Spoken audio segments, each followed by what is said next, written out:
Are you wondering how you could be a better leader? I'm Jo Peacock, and in this episode of Beyond Tech, I'm going to share with you 5 key leadership skills. My first leadership skill is creativity. You know, it's a really underrated skill, and yet it plays such an important part in leadership. How do you go for the innovative solution? How do you lead your team in a way that shows that you're willing to consider absolutely any idea that they can come up with? Sometimes difficult solutions or difficult problems actually require completely different solutions. And staying with the norm is not necessarily the best for the organization. The most successful organizations and the most successful teams are those teams that are not afraid to take risks. Taking risks means doing something different, doing something that might have a negative impact, but also could have present an amazing opportunity for your organization. So creativity is a great skill, and it's something you should be encouraging in your teams. Then there's the art of persuasion. I don't mean persuading your teams to do whatever you want them to do in some sort of evil way. No, what I actually mean is utilizing what we call organizational change management. Take a look at John Kotter, and John Kotter's 8 steps starts off with looking at creating a sense of urgency and creating a need. If you want to make a change and you want that change to stick, if you want to encourage your team to follow a different vision or a different route, then you're going to have to convince them that going down that road is actually best for the team. That means that you have to create a need, you have to create a sense of urgency, you have to explain why. The question why is really important. Remember, when you ask me to do something, I'm always going to wonder what's in it for me. That means I want to know why you're asking me. So let's not forget that. Let's learn the art of persuasion. Let's learn the art of, ensuring that you have your team's best interests and that you can explain that to them. And then our third skill, collaboration. And when I talk about collaboration, what I mean is getting your team to work with you towards a shared goal.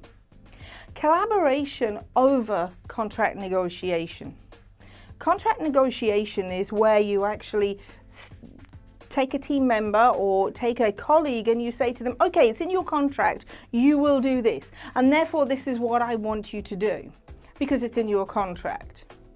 It would be so much better if my leader then came to me and said to me, we need to achieve this. And in order for us to achieve this, we're going to have to work together.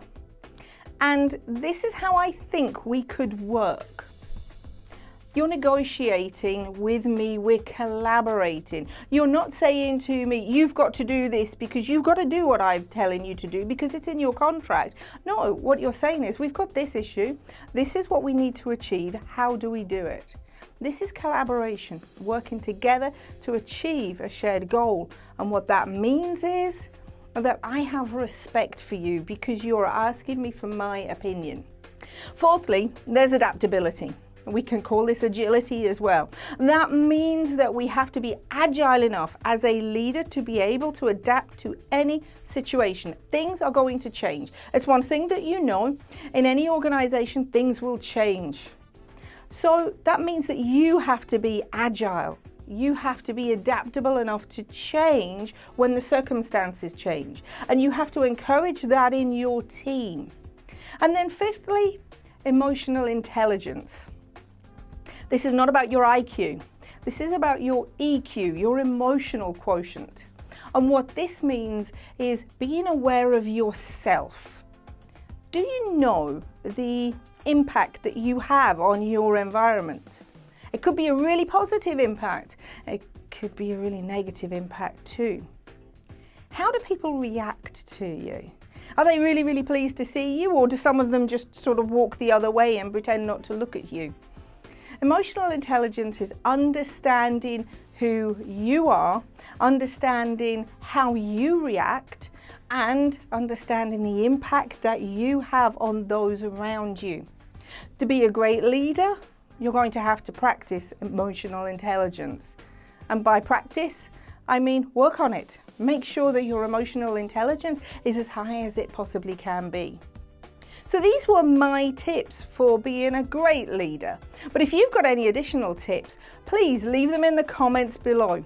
And don't forget to subscribe, because there are more episodes of Beyond Tech from both Zach and I every single week. So I'll see you in the next episode.